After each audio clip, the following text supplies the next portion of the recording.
niatkan puja dan puji syukur kita atas kehadirat Allah Subhanahu wa Ta'ala yang telah memberikan kita beribu-ribu nikmat, yang terutamanya nikmat iman, Islam dan sehat walafiat. Salawat serta salam marilah kita curah limpahkan pada junjungan kita, suri tauladan kita, yakni Nabi Muhammad sallallahu alaihi wasallam, pada keluarganya, sahabatnya, tabi'in, tabi'at umumnya, pada kita selaku umatnya yang masih istiqomah menjalankan sunnah-sunnahnya hingga hari kiamat. Hadirin yang dirahmati oleh Allah Subhanahu wa Ta'ala, untuk mempersingkat waktu, marilah kita buka acara ini dengan membaca suratul Fatihah. Al-Hadiniyah wa quliyatin salihah. Al-Fatihah. A'udzubillahi minasyaitonirrajim. Bismillahirrahmanirrahim. Alhamdulillahi rabbil alamin. Ar-Rahmanirrahim. Maliki yaumiddin. Iyyaka na'budu wa iyyaka nasta'in. Ihdinas siratal mustaqim. Siratal ladzina an'amta 'alaihim ghairil maghdubi 'alaihim waladdallin. Yang kami hormati Bapak Ustadz Dian Darussalam sebagai Ketua DKI Masjid Marhamah, yang saya hormati Ustadz Badrul Tamam sebagai Ketua Bidang Dakwah dan Ibadah DKI Masjid Marhamah, dan seluruh anggota DKI Masjid Marhamah yang tidak saya sebutkan satu persatu, namun tidak mengurangi rasa hormat saya. Dan selanjutnya yang kami hormati Ustadz Abi Eko Heru Supriyanto dan tim, dan para peserta pelatihan pemboyaan jenazah, dan yang kami hormati pula Ketua RT dan jajarannya rahimakumullah ta'ala. Acara selanjutnya yaitu pembacaan ayat suci Al-Quran yang akan disampaikan oleh Ananda Ahmad. Waktu dan tempat kami persilahkan.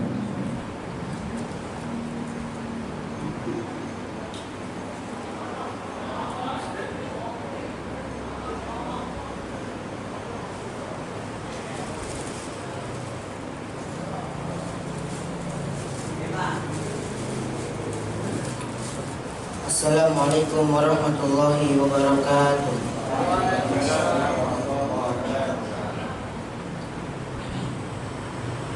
A'udzu billahi minasy syaithanir rajim.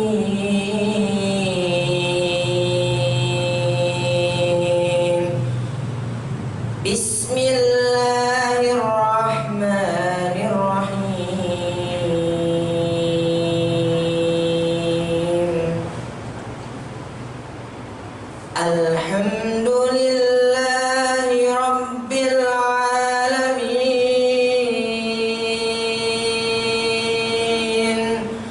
Ar-Rahmanir Rahim.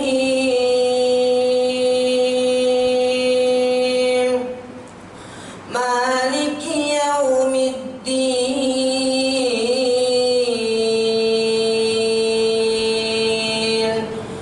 Iyyaka na'budu wa iyyaka nasta'in.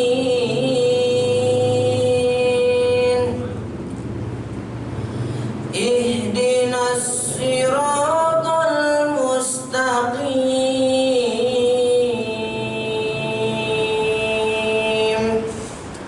Siratal ladzina an'amta 'alaihim ghairil maghdubi 'alaihim waladdallin.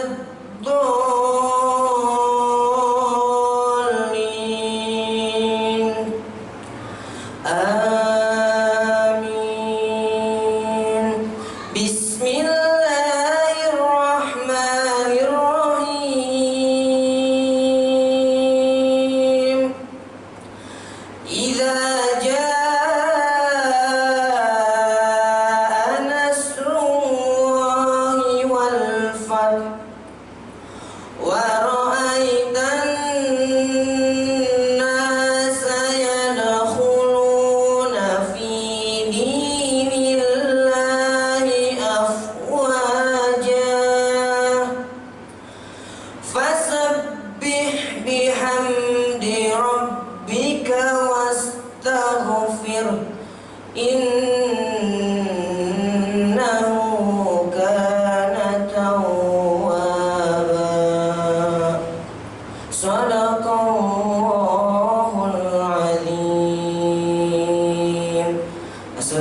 Assalamualaikum warahmatullahi wabarakatuh.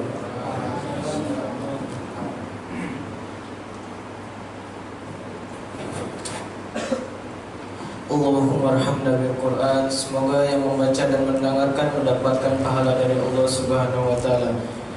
Acara selanjutnya itu sambutan yang akan disampaikan oleh Ketua DKM Masjid Marhamah, yang akan disampaikan oleh Ustadz Dian Darussalam.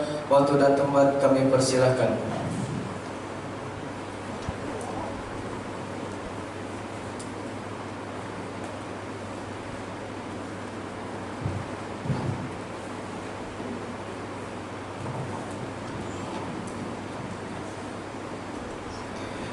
Bismillahirrahmanirrahim. Assalamualaikum warahmatullahi wabarakatuh. Alhamdulillahi rabbil alamin. Nahmaduhu wa nasta'inuhu wa nastaghfiruh. Wa na'udzu billahi min shururi anfusina wa min sayyiati a'malina. May yahdihillahu fala mudilla lahu wa may yudlil fala hadiya lahu. Asyhadu an la ilaha illallah wahdahu la syarika lah wa asyhadu anna Muhammadan abduhu wa rasuluhu la nabiyya ba'dah. Allahumma shalli wa sallim ala nabiyil karim sayyidina wa habibina wa maulana Muhammadin sallallahu alaihi wasallam wa ala alihi wa sahbihi ajma'in wa man tabi'ahum bi ihsanin ila yaumiddin. Amma ba'd. Alhamdulillah, bersyukur pada Allah pada hari ini qadarullah kita dapat berkumpul di tempat yang mulia di Masjid Marhamah. Semoga kita semua mendapatkan keberkahan dari Allah Subhanahu wa taala. Amin ya Allah ya rabbal alamin. Salawat dan salam telah kita haturkan kepada junjungan kita Muhammad sallallahu alaihi wasallam, pada keluarganya, para sahabatnya, dan kita selalu umat yang istiqomah. Semoga kita semua istiqomah menjalankan sunnah-sunnahnya sampai akhir hayat kita dalam keadaan muslim ini. Insyaallah, bapak-bapak yang saya hormati, ini kursi buat Ustadz biasanya, jadi saya nggak berani duduk. Ustadz Badrul guys. Alhamdulillah, atas izin Allah, hari ini kita dapat berkumpul di tempat ini, salah satu program Masjid Marhamah, yaitu kegiatan pelatihan pemuliaan jenazah. Pertama saya hormati pembina kita yang belum hadir semua nih. Jadi Masjid Marhamah ini ada 3 pembina. Yang pertama dari Ketua Yayasan Marhamah sendiri, itu Ustaz Imam Arya Alimansah. Kebetulan hari ini beliau lagi ada kegiatan di luar kota ya, sehingga tidak bisa hadir di tengah-tengah kita. Yang kedua ada Pak Jalil ya, salah satu donatur dan jembatan para muhsinin kita dari Singapura, dan beliau yang mengkoordinir, dan alhamdulillah insyaallah dalam perjalanan insyaallah kita hadir. Pembina yang ketiga itu Ustaz Saifuddin ya, guru besar kita, imam besar Masjid Marhamah, belum hadir juga ini. Kemudian juga yang saya hormati para ustaz yang hadir, Ustaz Badrul sebagai ketua divisi dakwah dan ibadah, yang mempunyai program, sebenarnya penanggung jawab program ini beliau ini, Ustaz Badrul Tamam ya. Kemudian juga pasti yang kita hormati bersama, yang memberikan materi kita hari ini, Abi Eko atau Ustadz Eko Heru Srianto, dan tim yang alhamdulillah, kalau tidak salah sudah kedua kali ya Ustadz ya, alhamdulillah datang ke Marhamah. Jadi beliau hari ini sebenarnya diundangnya oleh Ketua Yayasan ya, Ketua Yayasan Ustadz Imam Arya Alimansah, dan alhamdulillah program yang kedua ini wabil khusus karena ini menjadi program kegiatan Masjid Marhamah ya. Juga yang saya tak lupa hormati Pak RT dan jajarannya, Masya Allah bisa menyempatkan. Biasanya susah nih undang Pak RT, jalan terus pas libur, Masya Allah, alhamdulillah. Bapak-bapak, ibu-ibu, para jamaah Masjid Marhamah ya, dan juga para santri ya, alhamdulillah. Insya Allah sekali lagi bahwa salah satu program kegiatan Masjid Marhamah itu kita memang ingin mengadakan pelatihan ya, pelatihan pemuliaan jenazah ya. Mengapa kita perlu itu? Karena setiap diri kita memang harus belajar ya. Ya, siapa tahu nanti pasti kita juga akan memandikan ya minimal keluarga kita, orang tua kita, anak kita ya barangkali ya. Ya memang ini perlu kita belajar semua, dan alhamdulillah kita menemukan pemateri yang alhamdulillah sudah berpengalaman. Jadi nanti kita belajar lebih banyak praktek katanya, insya Allah. Kemudian perlu kami sampaikan juga bahwa di antara program-program yang lain, karena ini Masjid Marhamah ini di bawah Yayasan Marhamah ya, yang baru masjidnya ini berdiri 1 tahun lebih ya, ini tahun kedua ya. Jadi tahun kedua, dulunya musola dan alhamdulillah sekarang menjadi masjid. Maka kita ingin program kita ini bisa lebih memakmurkan masjid. Alhamdulillah kita sudah ada kajian rutin ya, setiap Sabtu, kemudian juga Ahad ada tahsin, kemudian juga pengajian ibu-ibu dan lain sebagainya. Ditambah lagi kegiatan-kegiatan yang sifatnya situasional atau ya seperti kita kemarin mengadakan khitanan massal ya, karena kita melihat bahwa masyarakat di kita terutama anak-anaknya ya, jelas pasti anak-anaknya ya, bapak-bapaknya pasti sudah sehitan. Jadi ada anak di sekitar ini banyak yang minta dihitan ya, alhamdulillah kita juga mengadakan program hitanan anak soleh ya, yang terdiri dari 13 anak ya Pak ya, alhamdulillah. Jadi kemudian kegiatan-kegiatan yang lainnya yang memang diperlukan untuk memakmurkan masjid, dan kita juga bersosialisasi dengan masyarakat gitu ya. Alhamdulillah. Dan insya Allah ke depan juga kita akan ada rutin ya, seperti hitanan tadi ya.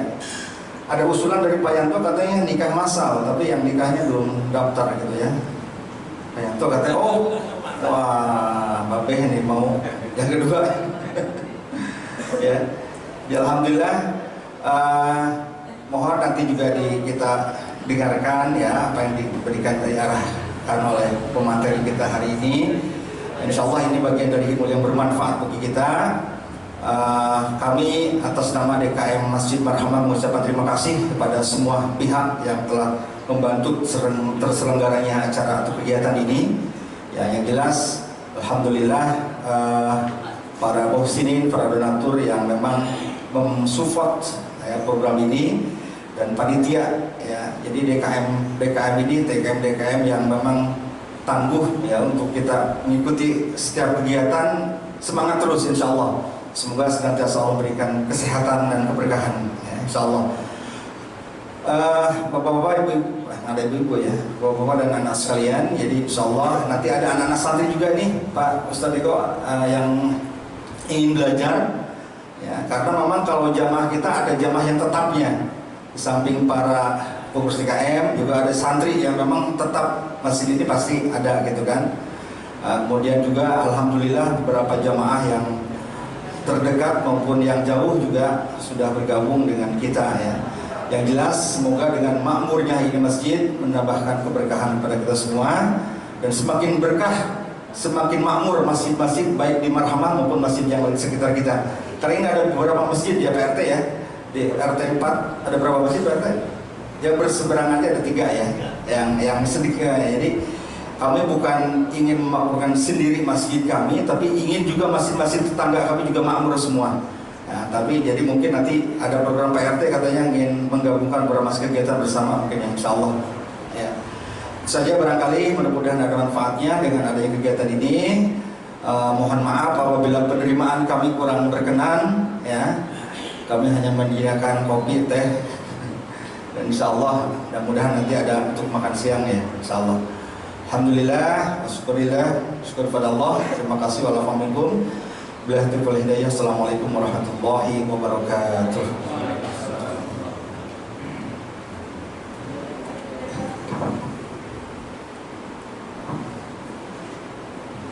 Terima kasih kepada Ustadz Dian yang telah menyampaikan sambutannya. Acara selanjutnya kami serahkan kepada Ustadz Badrul Tamam sebagai moderator pada acara kali ini. Waktu dan tempat kami persilakan.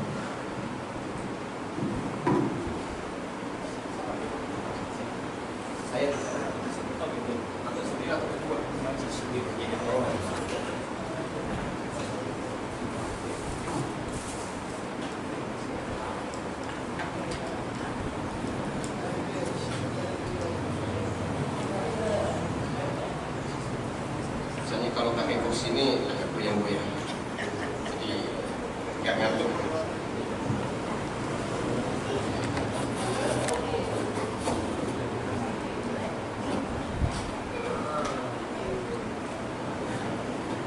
Cek keras.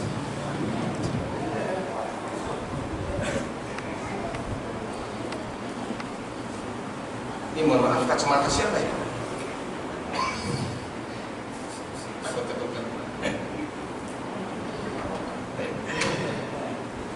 Assalamualaikum warahmatullahi wabarakatuh. Waalaikumsalam warahmatullahi wabarakatuh. Alhamdulillahi hamdan katsiran tayyiban barakan fihi barakan alaihi kama yuhibbu rabbuna wa yarda. Asyhadu an la ilaha illallah wa asyhadu anna Muhammadan abduhu wa rasuluh, amma ba'd. Yang kami hormati dan kami muliakan Bapak Abdul Jalil selaku pembina DKM Masjid Marhamah. Insyaallah sebentar lagi datang Ustaz Saifuddin, dan semoga beliau sehat dan segera bergabung. Dan juga Ketua DKM Masjid Marhamah Ustaz Dian Darussalam yang berapi-api menyampaikan sambutannya. Bapak Ustaz Abi Eko, saya panggilnya Abi Eko ya Pak? Iya. Ya. Alhamdulillah sudah menyempatkan waktu. Selamat datang, ahlan wa sahlan di Masjid Marhamah Rabbani. Bapak Ketua RT dan jajarannya dan para sesepuh, ini kelompok sepuh dan ini kelompok muda. Pak Haji Wahid, ini tokoh di Kampung Ceger, dan serta seluruh peserta pelatihan pemuliaan jenazah dan para santri tentunya yang semoga senantiasa merahmati. Alhamdulillah, bersyukur pada Allah di hari ini Allah Subhanahu wa taala memberikan ma'unah dan taufik kepada kita untuk melaksanakan salah satu dari kepentingan setiap diri kita, ya, untuk memuliakan keluarga kita, untuk memuliakan saudara-saudara kita ketika sudah siap mangkat, siap berangkat berjumpa Allah Subhanahu wa taala. Bapak-bapak dan anak-anakku yang Allah rahmati, tadi Ananda Ahmad membacakan surah Al-Fatihah dan surah An-Nasr. Itu memang dipesankan Pak Ustaz Abi Eko, ya, karena surah An-Nasr ini turun kepada Rasulullah SAW ketika beliau selesai dari haji wada. Dan kata beliau kepada Ibnu Abbas radhiyallahu anhuma bahwa surat ini adalah pemberitahuan dari Allah Subhanahu wa taala kepada Rasulnya sallallahu alaihi wasallam akan dekatnya ajal. Ya. Karena telah datang pertolongan dan juga telah didapatkan kemenangan, banyak orang masuk Islam berbondong-bondong. Oleh sebab itu engkau akan segera kembali kepada Zat yang telah mengutus Muhammad. Oleh sebab itu persiapkan diri dengan bekal terbaik untuk jumpa Allah. Yaitu fasabbih bihamdi rabbika wastaghfir innahu kana tawwaba. Sampai kemudian beliau pulang ke Madinah, dan di bulan Safar, akhir Safar sudah mulai sakit-sakitan, dan kemudian di tanggal 12 Rabiul Awal, hari Senin tahun 11 Hijriah, di waktu duha seperti waktu kita sekarang ini, Rasulullah sallallahu alaihi wasallam benar-benar menghadap Allah Subhanahu wa taala setelah beliau merasakan sakit yang luar biasa di akhir hayat beliau, sehingga beliau celupkan tangannya di air lalu diusapkan wajahnya, dan kemudian beliau bersabda, la ilaha illallah inna lil mauti sakarat. La ilaha illallah, sesungguhnya kematian itu memiliki rasa sakit yang luar biasa. Dan kemudian bersandar ke dada istrinya Aisyah radhiyallahu anha, masuk Abdurrahman bin Abu Bakar ke rumah beliau, ke kamar beliau sambil membawa siwak, dan beliau menginginkan siwak itu dari isyarat beliau diambil oleh Aisyah, kemudian dihaluskan dengan mulutnya, digigit-gigit sehingga menempel padanya ludah Aisyah. Aisyah lalu diberikan kepada Rasulullah SAW dan beliau bersiwak dengan cara siwak yang terbaik. Ternyata bersiwak itu mendatangkan ridha Allah. Siwak itu menghadirkan rasa bau yang harum sehingga setan tidak suka dengan itu, dan siwak itu bisa mengusir setan. Kemudian beliau angkat jarinya ke atas, beliau hadapkan pandangannya ke langit. Beliau bersabda, ma'al ladina an'amta alaihim minan nabiyyin wasiddiqin wasyuhada'i wassalihin. Allahumma firli warhamni, Allahumma alhiqni birrafiqil a'la, Allahumma arrafiqal a'la, Allahumma arrafiqal a'la, Allahumma arrafiqal a'la. Jatuh tangan Rasulullah SAW, tertutup mata beliau, dan beliau kembali kepada Allah Subhanahu wa taala. Ya Allah, aku ingin berkumpul bersama dengan orang-orang yang telah memberi nikmat di kalangan nabiyyin, para siddiqin, syuhada dan salihin. Ya Allah, ampuni aku, rahmati aku. Ya Allah, kumpulkan aku bersama teman yang tertinggi. Ya Allah, aku memilih teman tertinggi. Aku lebih memilih teman di tempat yang tertinggi. 3 kali dan beliau wafat. Beliau jumpa Allah Subhanahu wa taala dalam kondisi yang terbaik. Maka di Rabiul Awal, hari libur nasional dalam rangka Maulid Nabi, perayaan hari lahir Nabi Sallallahu Alaihi Wasallam, tapi tahun ini agak berbeda, Pak Ustadz ya. Bukan tanggal 12-nya, tapi tanggal 13-nya. Ya. Tapi kita ambil hari liburnya karena Pak RT sempatnya cuma hari libur. Kalau nggak hari libur, Pak RT nggak datang. Kan nggak abdul kalau Pak RT nggak hadir bersama kita. Maka kita adakan pelatihan pemuliaan jenazah ini, ya, dengan pemikiran bahwa setiap kita pasti akan meninggal dunia. Kita yang lebih dulu dibandingkan keluarga kita. Tentu kalau kita meninggal nggak bisa memandikan sendiri. Kita paling utama dimandikan adalah oleh orang-orang dekat kita. Karena boleh jadi dalam diri kita yang wajahnya mulus, tangannya, kulitnya halus, boleh jadi bagian dalamnya ada sesuatu yang tidak pantas dilihat oleh orang, dan itu hendaknya dijaga kehormatan dan aibnya, dan yang paling bisa menjaganya adalah keluarganya. Dan kalau ada orang tua kita, pasangan kita, anak kita meninggal dunia, maka kita yang paling berhak untuk memandikannya. Ada sebuah pemikiran Pak Abi Eko. Jadi ibu kita telah memandikan kita itu mungkin ribuan kali, ya, ribuan kali, ya. Dari kecil mungkin kita mandi sehari itu bisa 2 atau 3 kali. Belum dalam kondisi-kondisi tertentu. Ya, mereka memandikan dengan penuh kasih sayang supaya bersih dan sehat. Ya.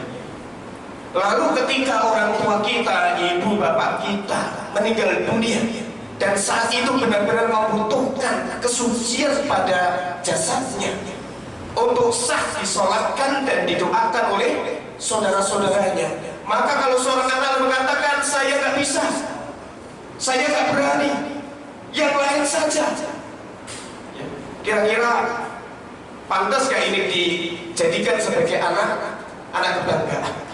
Tentu tidak, ya, tentu tidak. Maka di antara syukur kita kepada orang tua kita yang telah merawat kita dari kecil, memandikan kita, adalah kita membekali diri dengan ilmu untuk memandikan orang tua kita. Sehingga kalau bapak dan ibu kita wafat, maka kita tunjuk jari, saya akan memandikan ibu saya. Ya. Saya telah dimandikan olehnya ribuan kali dengan kasih sayang. Saya ingin memandikannya dengan penuh kasih sayang, dengan penuh kelembutan, supaya ibu saya ini benar-benar mendapatkan kesuciannya. Dan 2016, Pak Ustadz Abi Eko, di bulan September itu ibu saya wafat.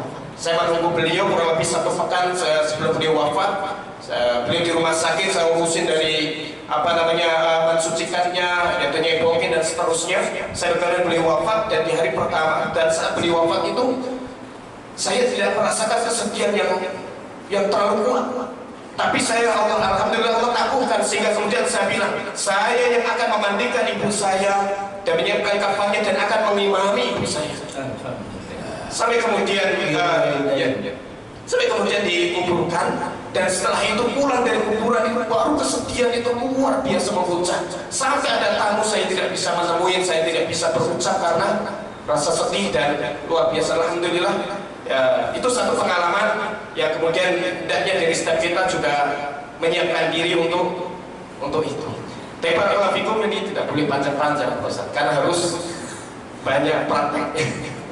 Alhamdulillah hari ini kita ada program pelatihan pemuliaan jenazah supaya jenazah anggota keluarga kita, saudara kita itu benar-benar dimuliakan sesuai dengan tuntunan sunnah Rasulullah SAW, dan sudah ada yang berpengalaman di bidang ini, Bapak Ustadz Heru Supriyanto, kita panggil Abi Eko ya, dan insya Allah nanti beliau akan bersama kita. Dan konsep daripada acara kita ini sersan serius tapi santai, maka di sana disediakan kopi, teh, ada air putih, ada gorengan, ada kerupuk, ada rebusan.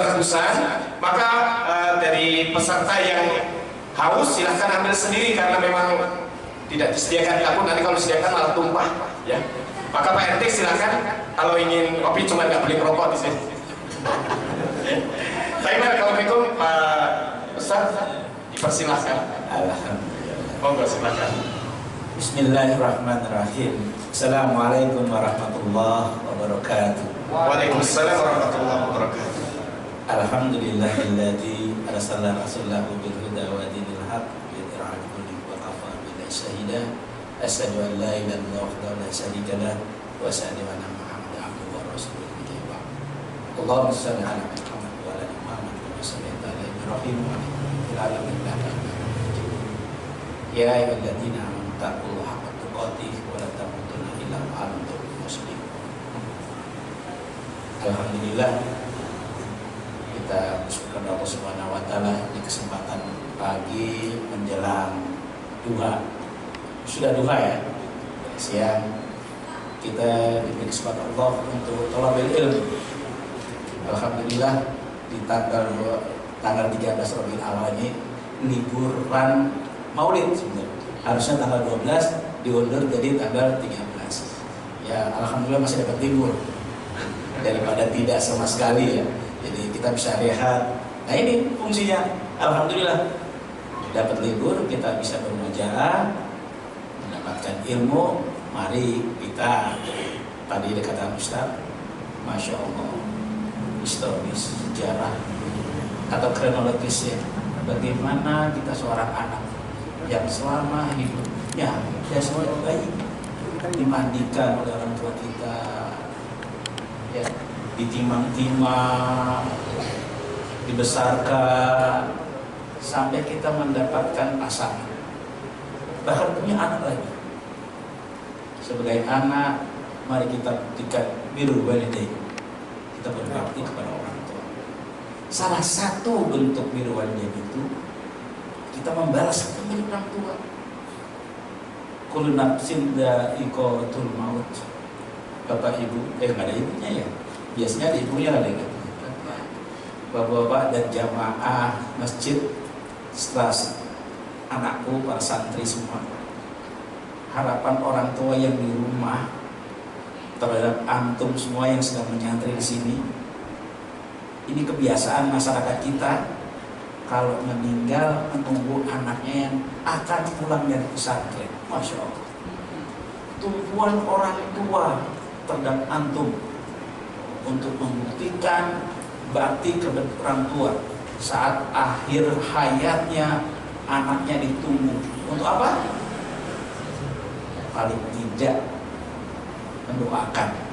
Alangkah baiknya antum para santri dan kita semua, bapak-bapak yang punya orang tua atau yang masih punya keluarga, itu kita dapat merawat pemuliaan jenazah orang tua kita atau saudara kita yang terdekat yang kita kasihi.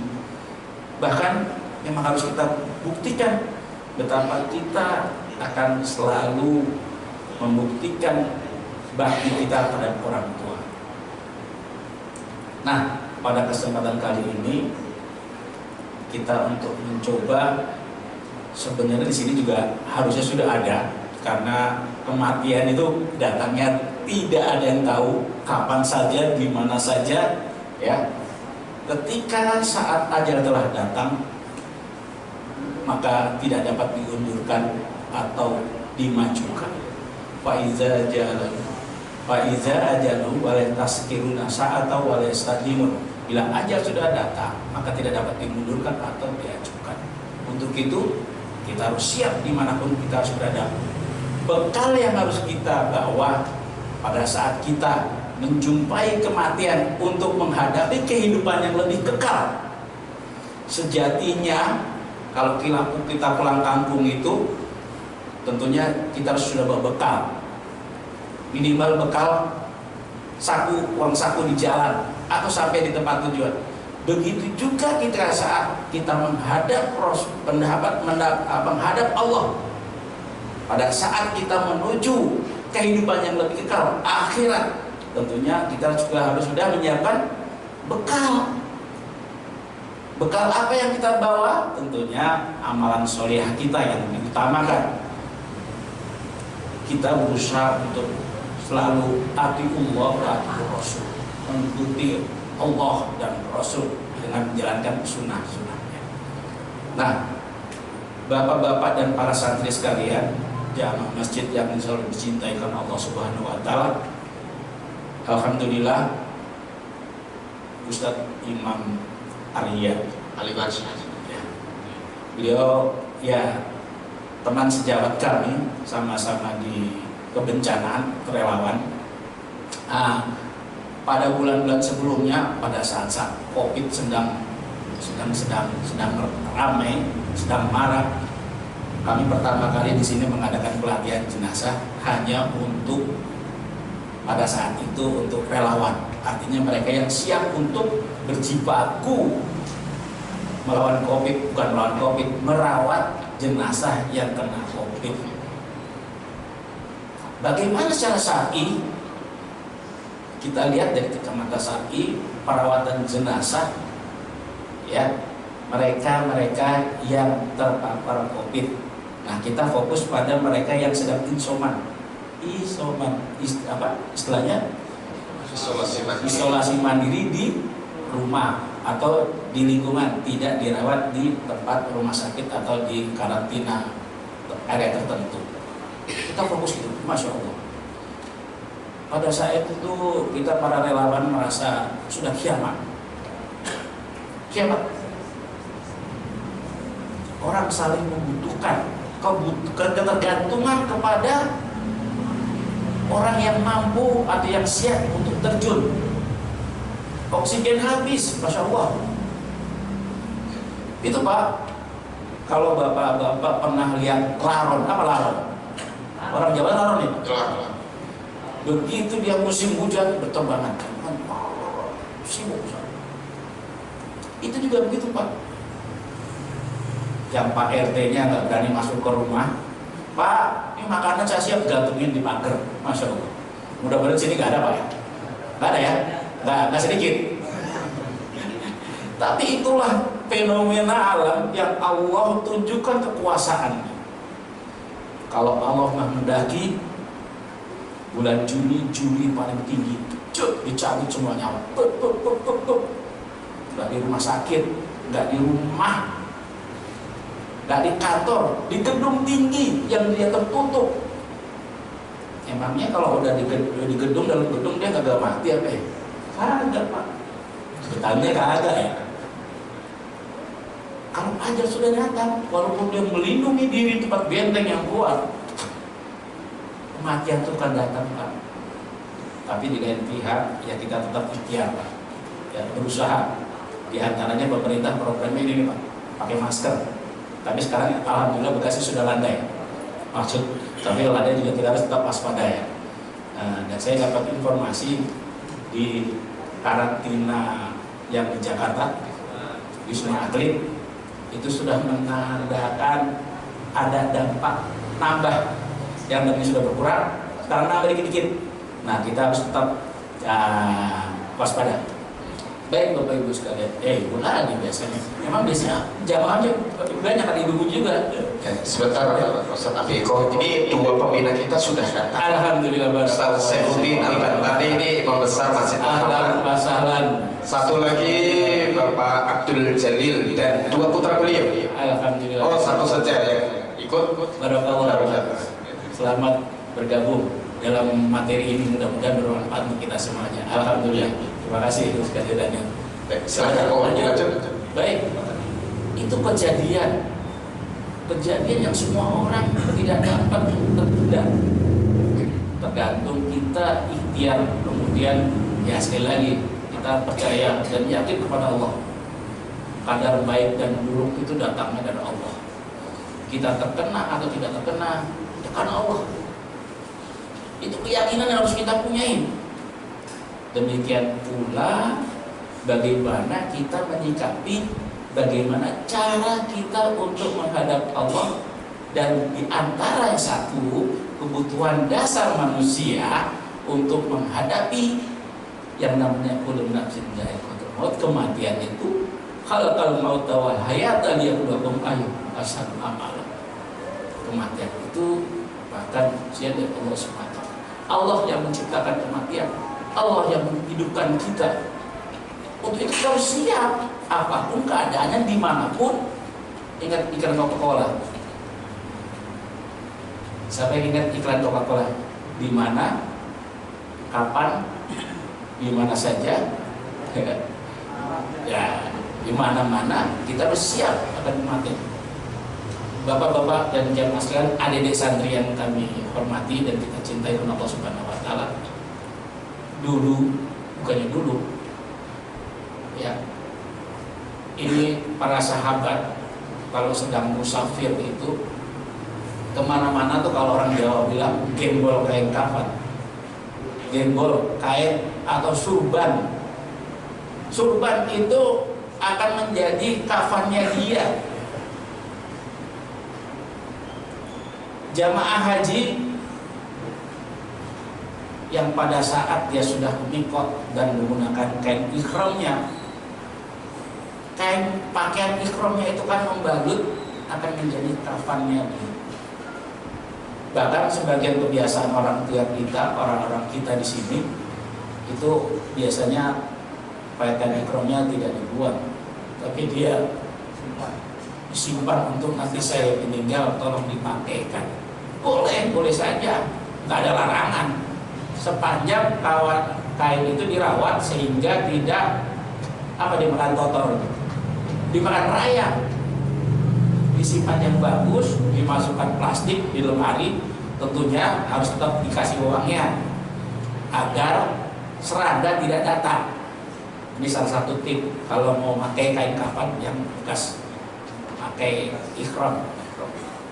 Ya, kalau mau silahkan, itu diperbolehkan. Sahabat juga gitu, nggak boleh lihat pakai barang baru.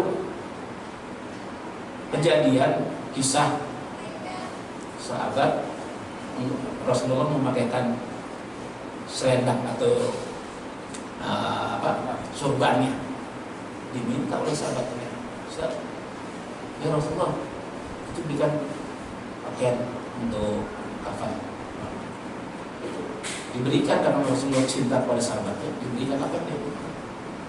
Nah, Bapak-Bapak sekalian, merawat jenazah atau memelihara jenazah itu, dan itu merupakan salah satu biru walidain kita yang mewajibkan atau yang lebih utama merawat jenazah itu adalah keluarga. Kenapa? Bila ada aib atau sesuatu yang tidak perlu diumumkan atau diketahui oleh orang lain, itu harus dirahasiakan. Siapa yang bisa menyikap itu semua? Menyimpan rahasianya kalau tidak keluarga. Nah, di sini syarat untuk mereka yang akan membantu merawat jenazah, tidak boleh menceritakan apapun yang terjadi pada fisik si mayit. Maaf, Satri Afwan, ada tompel di sini, ada bekas luka di sini, ada jahitan di sini dari dada sampai sini. Itu nggak boleh diceritakan. Yang tahu antara kita dan si mayit dan keluarganya. Kalau kita di luar keluarga tersebut, makanya disebut makan itu keluarga. Yang mungkin kesalahan tanpa disengaja cerita, oh waktu mandi di sini begini. Itu yang nggak boleh. Nah, Bapak sudah pernah mandi janabah? Tahu mana jalan apa? Mandi besar. Bapak-bapak sebenarnya sudah berani, sudah bisa memandikan. Memandikan jenazah itu sama dengan mandi jenazah. Bedanya tidak memakai sidir apa sidir? Bidara dan kapur barus. Bedanya itu aja. Pelaksanaannya persis. Bedanya lagi nih Pak Ustaz. Ya. Kalau mandi jenazah mandinya sendiri. Ya. Kalau mandi jenazah Berdua sama jenazahnya. Prosesnya bersama, gampang sebenarnya. Dan di sini sekali lagi, alhamdulillah saya ditakdirkan. Saya semenjak SMA, saya terus terang saja, orang Betawi bilang mah dijurakin untuk terjun ke situ sama pembina saya. Saya orangnya bandel Pak. Saya dulu ikut di kepanduan. Salah satu syarat untuk menjadi pandu itu harus bisa merawat jenazah. Masya Allah. SMA itu. Baru masuk SMA setelah dari SMP. Jadi masih kira-kira umur 16 belum 17, belum dapat KTP. Itu dijurakin orang Betawi bilang harus bisa sama pembina saya. Ya awalnya ngikut magang. Setelah itu sambil kita baca, kita pelajari, ya. Jadi belajar itu ya kita bisa bekerja sambil jalan, tahu ilmunya sedikit, baladul amin wal ayah. Kita tahu sedikit, kita praktekkan. Jangan ngumpulin dulu baru praktek, kalau kelar-kelar ntar. Satu dulu kita praktek, bener, tambah lagi yang kedua. Udah bener lagi, 1, 2, tambahin lagi. Nah, baik, tidak menunggu waktu lagi. Tapi sebelumnya Pak Ustadz, kan banyak persepsi dari masyarakat itu kalau mandiin jenazah itu urusan sakral, urusan sulit yang yang hanya boleh dilakukan oleh pihak-pihak tertentu, nggak boleh sembarang orang. Ini benar nggak Pak Ustadz? Nah, ini yang polemik terjadi pada kita. Ya, sekali lagi saya katakan di sini. Kewajiban untuk mengurus itu lebih afdol, lebih utama adalah keluarga. Begitu mudahnya mandi, kenapa harus diserahkan ke orang lain? Jadi mudah. Bapak ikut ilmu ini, Bapak nanti setelah ini Bapak bisa udah punya wajib gugur tuh ngundang orang. Karena saking mudahnya merawat jenazah. Ya tadi satu. Kuncinya harus bisa menjaga rahasia. Rahasia keluarga ini nggak perlu bocor ke orang lain kalau kita yang kerjakan. Gitu Ustaz. Ya. Kalau memang tidak ada, kalau di Jawa itu adalah namanya rais yang ditunjuk pemerintah untuk merawat, ditunjuk oleh pemerintah. Kalau keluarga nggak membutuhkan tenaganya, ya sudah kita saja kan bisa. Kita yang sudah bisa, gitu. Yang khawatir itu mereka yang punya asumsi, yaitu ketakutan karena bahwa banyak nonton film horor, skenario sutradara kena nih, ya takut-takutin di situ. Mana ada malam minggu pocong keluar, malam minggu malam Jumat ada nih. Bapak ibu saya mandiin jenazah, nguburin jenazah malam-malam jam 1 malam, nggak ada nih namanya mimpi didatengin. Itu bisa sutradara aja biar rame lah, pocong pulang kampung gimana ceritanya, Masya Allah. Jadi ini ya, hal-hal yang seperti ini di masyarakat kita masih banyak Pak, masih banyak maksudnya ya karena tidak tahu ilmunya, sehingga ya sutradara masuk di situ filmnya laris rame, besok ditonton lagi tuh, habis pulang kampung ngapain lagi. Banyak itu kalau kita lihat film-film. Nah itu semua tidak benar. Artinya mari kita ikuti sunnah Rasulullah, ya, bahwasanya mengurus jenazah itu merupakan ibadah, ya. Di antaranya ya Bapak kalau memandikan itu ya fadilahnya ya, fadilah orang yang memandikan jenazah itu ya, bangga salah musliman khatama alaihi ghafarallahu lahu arba'ina mar. Barang siapa yang memandikan jenazah muslim dan dapat merahasiakan aibnya, maka 40 dosa antum insya Allah diampuni Allah Subhanahu wa Ta'ala.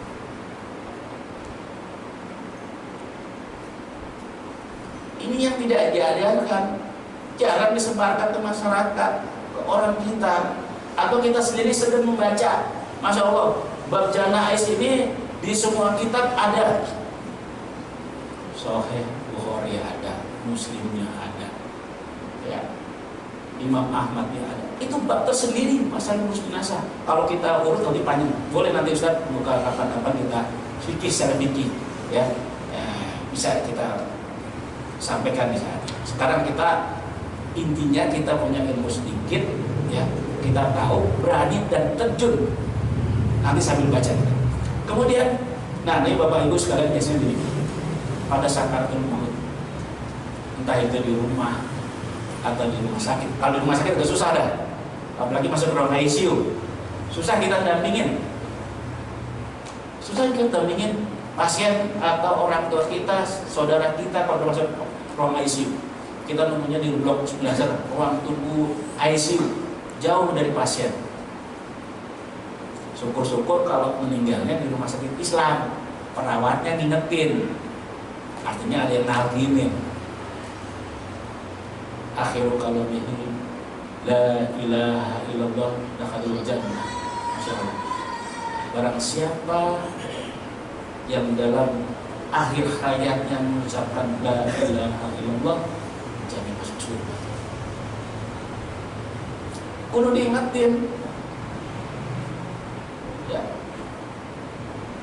Dan harus. Jadi kalau udah napasnya 1-2 nih, apalagi udah bengorok dah. Nah di sini ada tim relawan ya, tim NMTKH, bantuan hidup, ya. Biasanya kalau di rumah sakit itu, bila sudah di monitor tidak ada grafik yang naik, grafiknya buru-buru untuk perawat atau dokter tuh bikin CPR, gitu, 1, 2, 3, 4, 5, 30, baru kasih napas buatan, 1, 2, 3, 4, 30, setiap 30 buat napas buatan 2 kali. Kalau orang awam mungkin kalau yang film langsung dicipok ya, ditiup begitu langsung. Tapi kalau di medis itu udah ada alatnya namanya ambubek, jadi tutup, kasih tekanan, cep, ya gitu. Nah kita kalau nggak ada nggak apa-apa juga, asal muhrim, artinya laki dengan laki, perempuan dengan perempuan, ya napas buatan. Itu berusaha, kita berusaha ikhtiar. Ya. Atau kalau sampai rumah sakit, tim medis datang pakai ambulan, ada namanya alat kejut, dihentakkan jantungnya agar berdetak. Itu berusaha manusia, ikhtiar. Tapi sekali lagi ajal telah datang.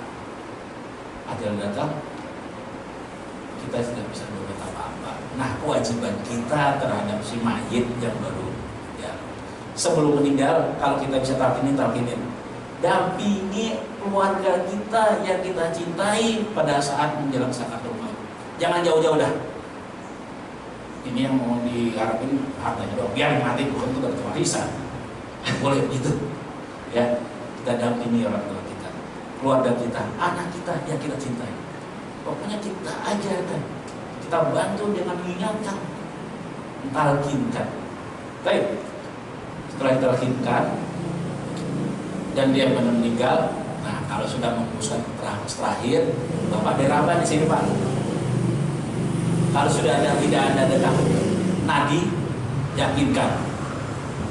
SOP dari medis 2 jam setelah dinyatakan meninggal baru kita action. Takutnya dia mati suri. Apa mati suri? Dia hidup kembali.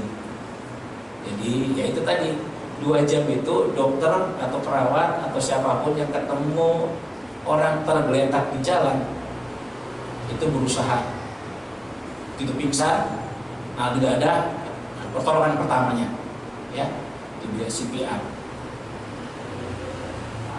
Nah, para jemaah sekalian, agar tidak memperpanjang waktu, Sekarang kita lihat dulu bagaimana agar punya bayangan